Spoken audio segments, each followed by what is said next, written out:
Jumping right in to one of the hotly anticipated games of this session, two of the strongest contenders in the D bracket.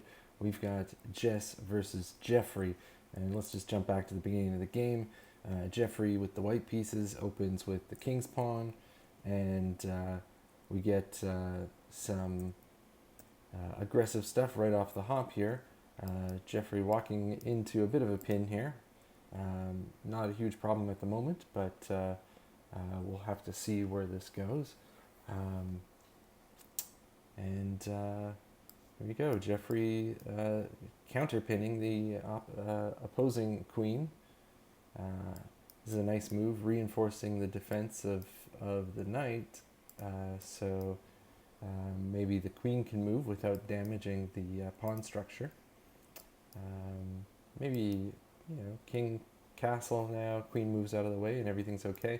The problems with these pins arise when the opponent's able to get extra attackers into the place.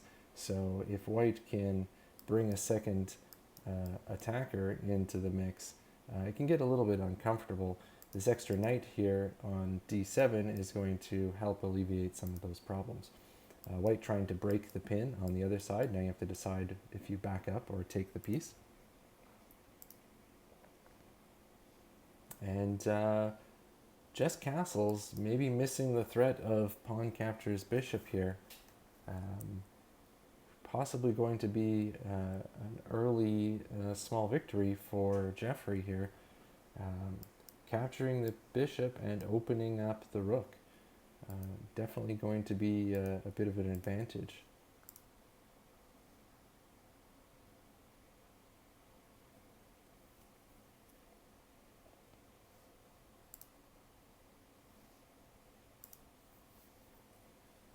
Jess developing a place to put the bishop.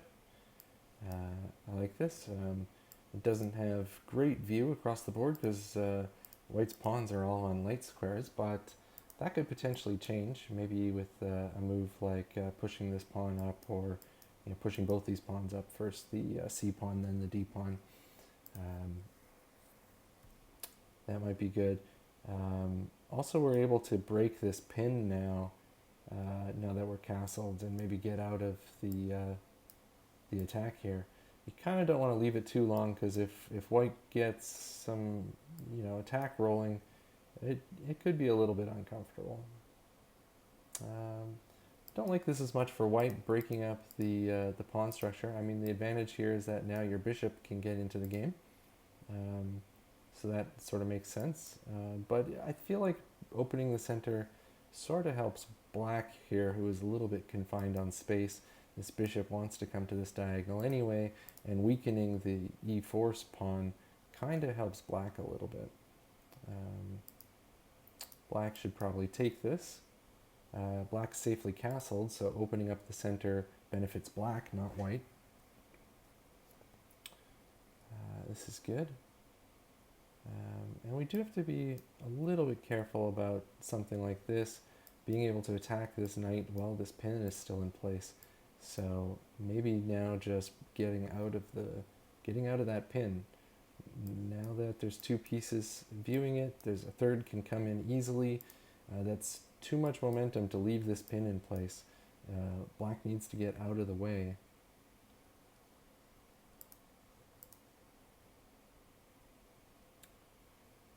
Also, this e8 square lines up the queen with the king, which is never a bad idea. There's maybe chances that you could get some attack going. Now, Jess tries lining up the rook with the king, which is a good idea, but the problem is it leaves this pin, and I feel like black can come in now and cause some real pressure with bringing an extra piece in. You can't take it because of that pin, and so white's going to have three pieces attacking this knight, and you've got two defenders and a pawn, so to balance out this defense, you're going to have to break up your king, the structure in front of your king, which is a concession on black's part. You're also playing down a piece, so you really need to get your pieces active as quickly as possible. maybe playing h6, trying to pressure the bishop to take or back up. Could even consider playing g5 after that, chasing the bishop away further. Although it weakens your king, this pin is pretty annoying at this point. Okay, this bishop develops with allowing white to castle. Also have to see that it pins this piece. I don't think this pawn was free. It was defended twice and only attacked twice. So that's a problem. Plus, we left this pin too long, and I guess we forgot about it. And now, if white is astute, they could capture the queen first. White missing the opportunity. Now black still has trouble getting out of this attack. Maybe f6 sort of works here. You kind of have to count the attacking pieces on that pawn and count your defenders of it. And I think you're working out okay. It looks like 3 versus 3. But you need to notice the attack on the queen and block it before you do anything else.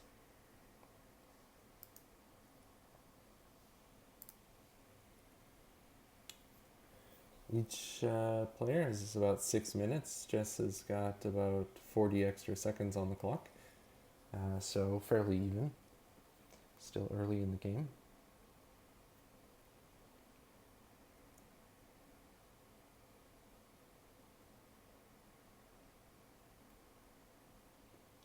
Okay, this is another idea.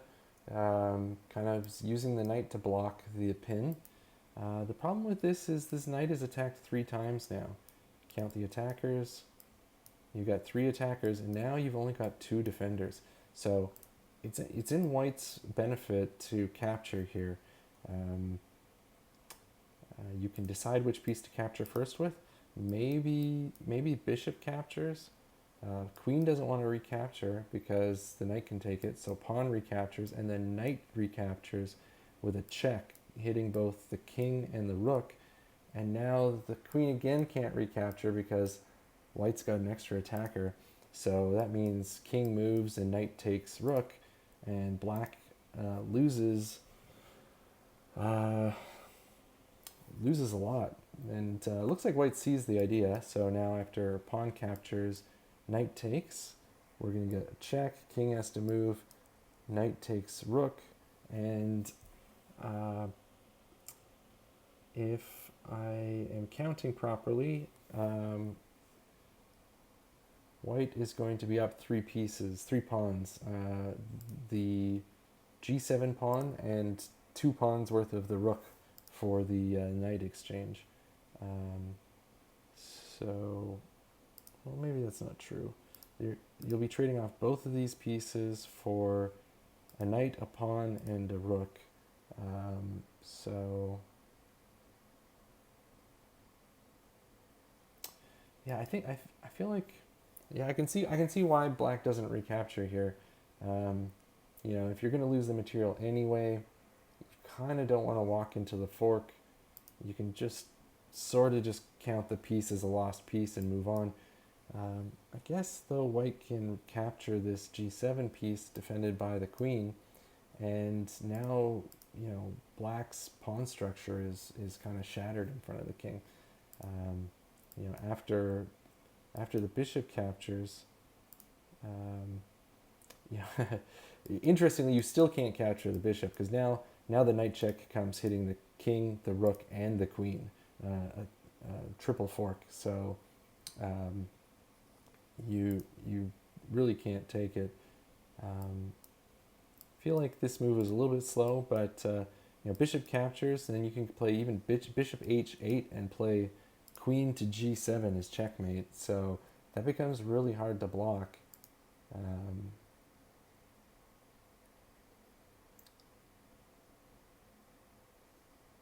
There's also, okay, black captures the knight, threatening the fork, trying to relieve some of the pressure. White can recapture with the knight, putting the knight back in view to recapture on f6, still with the fork on the king and the queen. So white can keep pressure best by capturing with the knight.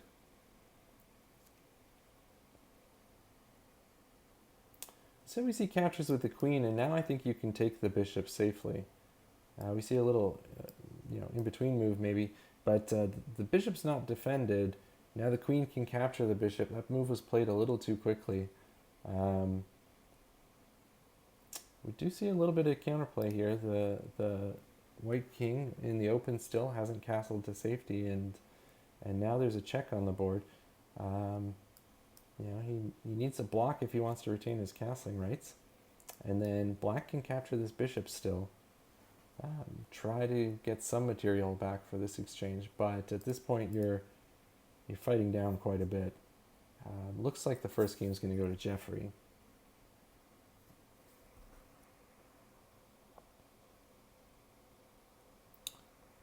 We also have Sam versus Merrick right after this. I'll switch over to that as soon as these games are done.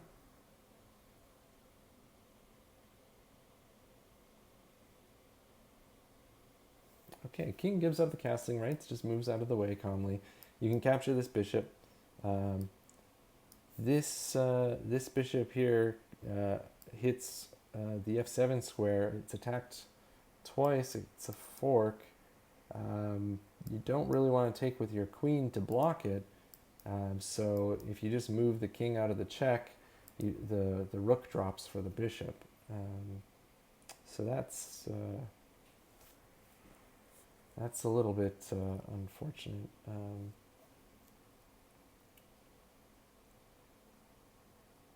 Geoffrey playing a strong game here. He is a little bit down on time. He's got 2 minutes and 30 seconds left. Jess has got a time advantage. If she takes her time and plays moves that keep the pressure on Geoffrey, then we might see the time start to matter.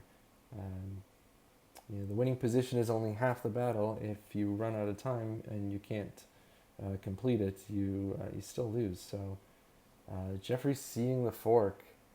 It's an excellent move here. Now, okay, black chooses to move this way. After capture, black is running very low on pieces. We've got only the queen left, and it's very hard to checkmate with just a queen. You can't really do that with one piece.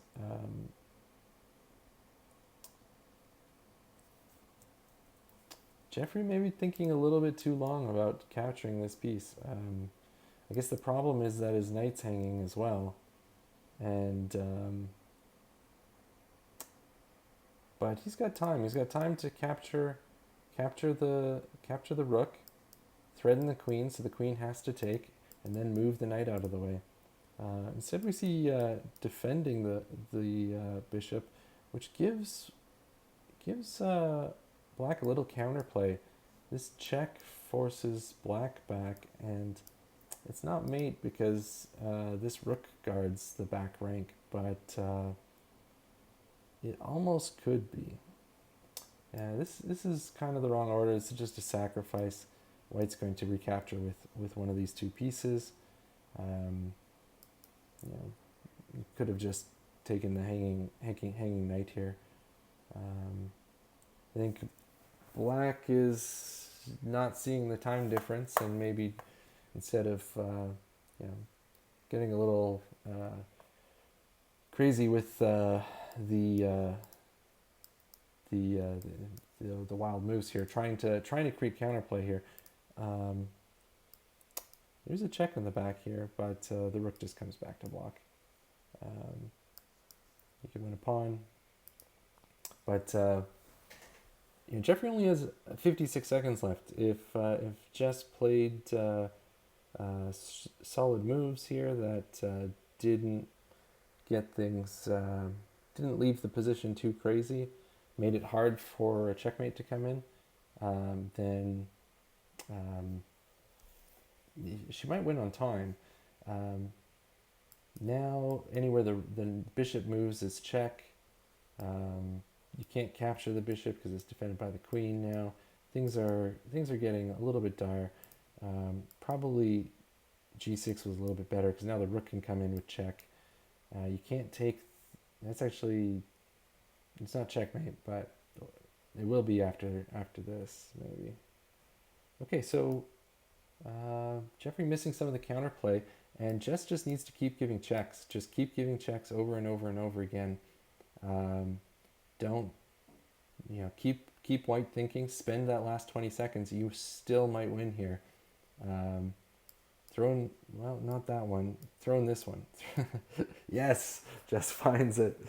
14 seconds left. Geoffrey may not be able to complete this. So close to the checkmate, but may not get the chance. After king moves over, black has another obvious check. And here we've got two more checks. Only got 3 seconds to find all of the moves. It looks like Jess will take this game. I think this is the wrong choice, taking the piece, but it didn't matter. Jess wins the first game with an amazing swindle. Well done. White was literal moves away from checkmate, maybe 2 moves away from checkmate, maybe 1. Incredible. Okay, game 2. Jess with the white pieces.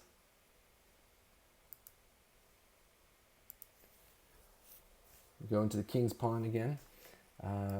This knight moves a little bit passive just because white can push the pawn to e5, attacking the knight. The knight has to move again. Unfortunately, this kind of leaves the pawn hanging. Could have just captured it there. Pushing the pawn now works, though. This e4 pawn is not defended by anything. So, yeah, it's still not defended. So Geoffrey might see it now that it's been there for a couple of moves. Might see the fact that there's nothing defending this. The knights are out. The problem with the early knights out without the pawns is the pawns can just move forward and push them around. So it can be kind of challenging. Okay, so now we see the defense of the pawn. We might see some trades here. I'd like to see d5 coming by Jess afterwards, just pushing that knight away.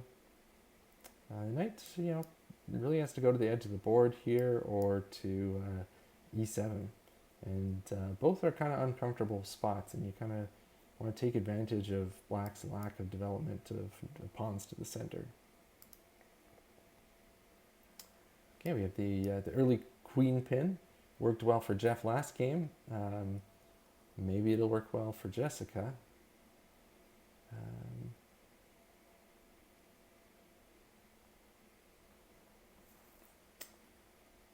Okay, and we're going for, I guess, a double pin, although there's no pin on this side. Okay, white has to decide to, and same problem. We tried to attack the knight, but then got a counterattack and didn't see the counterattack on the bishop. So no love for the bishops. Jess likes to win her games without the bishops. Okay, here maybe played it again too fast just because you can capture. After you take back with the pawn, the rook can take the pawn, and you drop a pawn. Geoffrey looking at the b5 pawn that wasn't defended, instead missed the idea of just capturing the knight right away. Knight retracts and reroutes to a better position where it can defend more pieces on the board. Good development from Jessica. We can castle now. We could move the queen out of the way and castle either way. Geoffrey's a little bit behind on development. This bishop sort of trapped behind the b and d pawns, and the d pawn trapped behind another piece. So your only option for getting it out quickly is this b6 move. We see capture. Maybe the position opens up a little bit.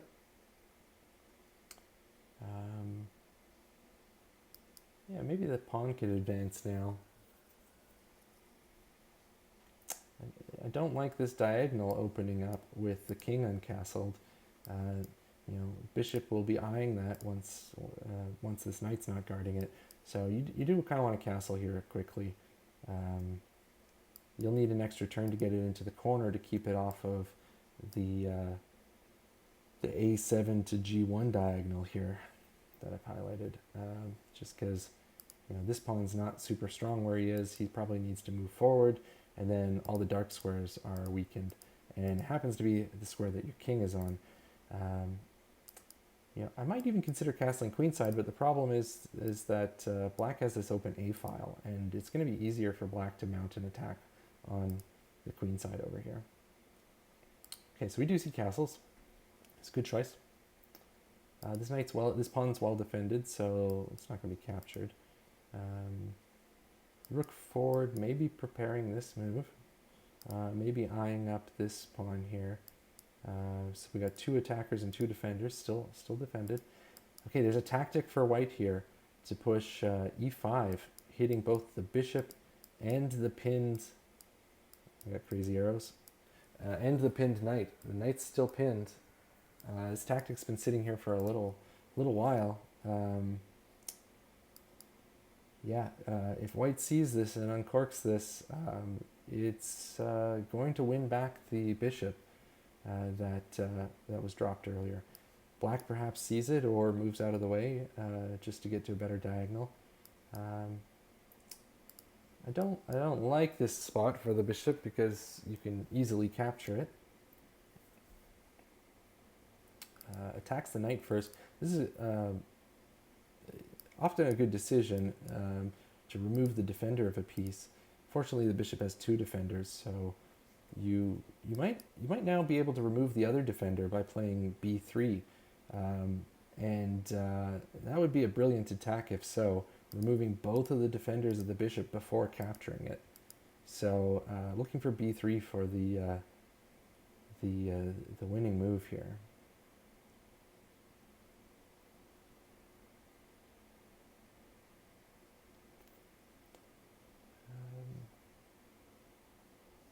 I don't see any direct threats of black. As far as whose position I like better here, even though Jessica's down a bishop, she's got a good position with the pieces active and developed. Black's still got this bad bishop, still has this pinned piece. His pieces in the middle aren't super coordinated. Striking back at the queen here, but there's also en passant. You could play d takes c here and capture this pawn this way. Fancy way to get out of the attack. This doesn't work because the bishop can go backwards to capture the queen. And so if Geoffrey sees that, Jessica drops the queen with check. Queen helped Jessica win the last game. Probably just playing too quickly here. She's up 2 minutes on the clock, but needs to spend that time to find alternative moves. There's blocking is an option here, but black will gladly take the rook off your hands for the cost of a bishop. So a better move was just moving the king out of the way. If you take your time, you can find the moves like that. So especially when you're up on the clock like this, you have extra time. You want to spend that time trying to find the best move, especially when you're down on material, as Jessica is here. So I'm not sure that time is going to save Jess in this one. Okay, black doesn't accept the sacrifice. Still leaving the pin in place, which is interesting. We see the a3 move just a little bit too late. Maybe a lot too late. The bishop's not under attack anymore. And yeah, you could take this pawn. The rook in behind it is defended by the knight. This is attacked twice and defended twice, so you can't win it per se.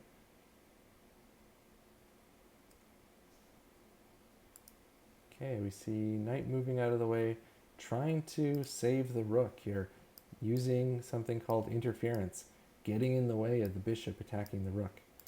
This piece is defended by the bishop, so it's safe to do. Something for black might be just attacking the piece directly. I don't think it works, but I do like this. Attacking the rook through the you know, through the other pieces since it's so mobile there. It also keeps an eye on this pawn. So this is a fork between the two pieces. White needs to drop back, and then the b2 pawn falls.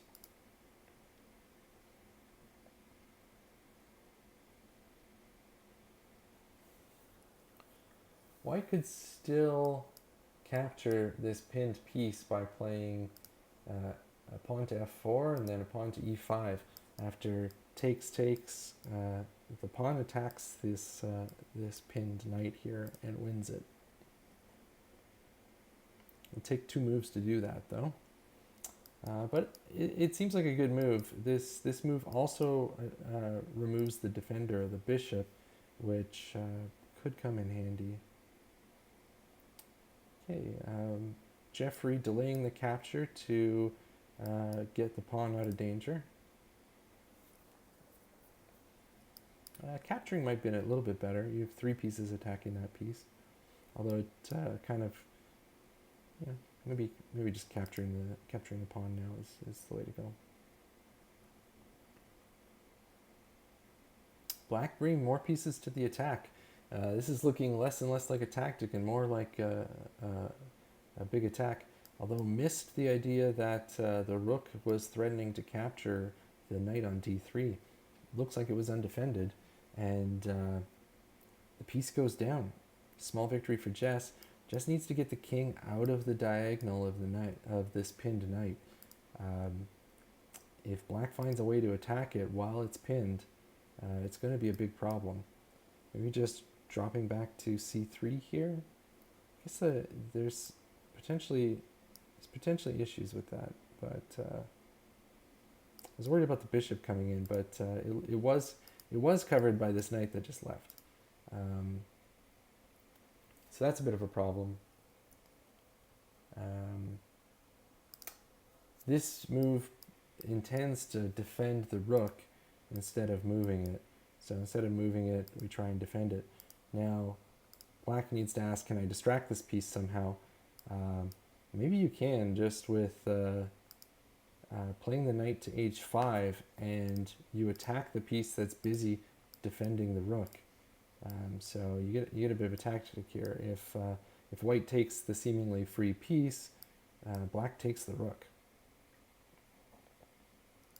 If white doesn't take the piece, black's going to capture it anyway, removing the defender of the rook and capturing it on the next turn. So I really like this knight move.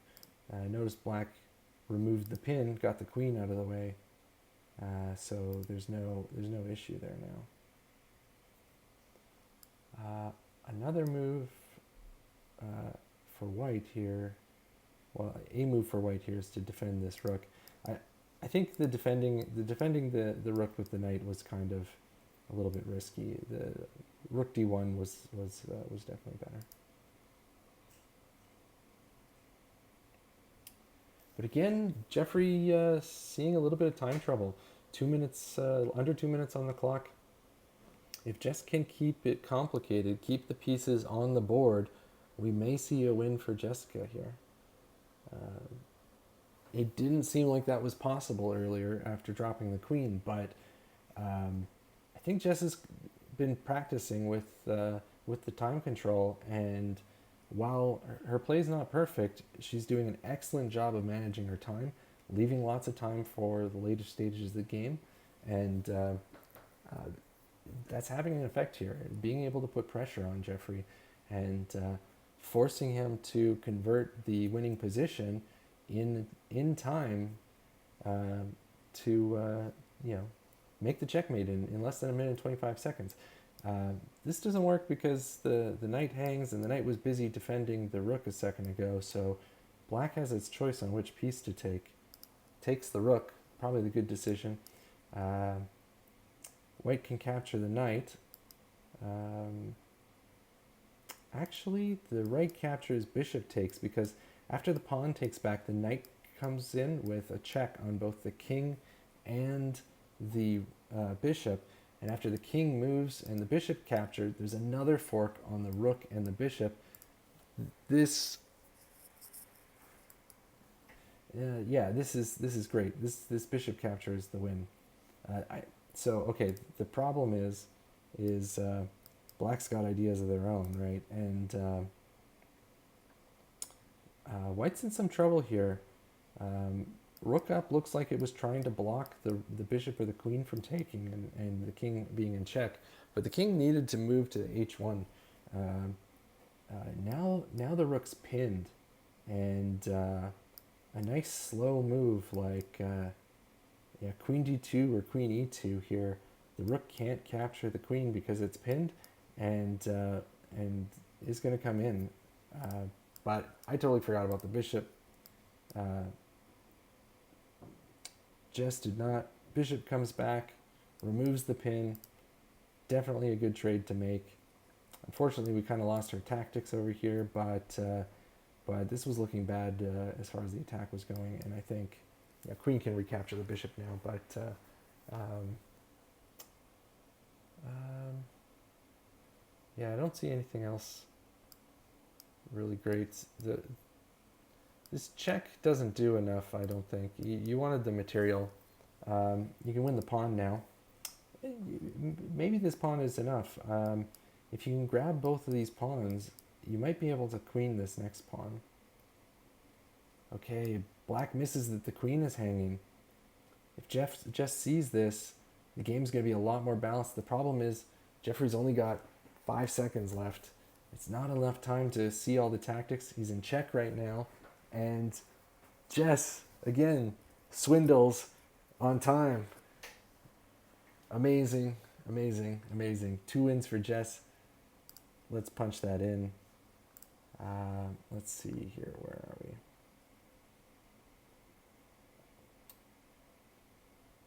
Yes, right here.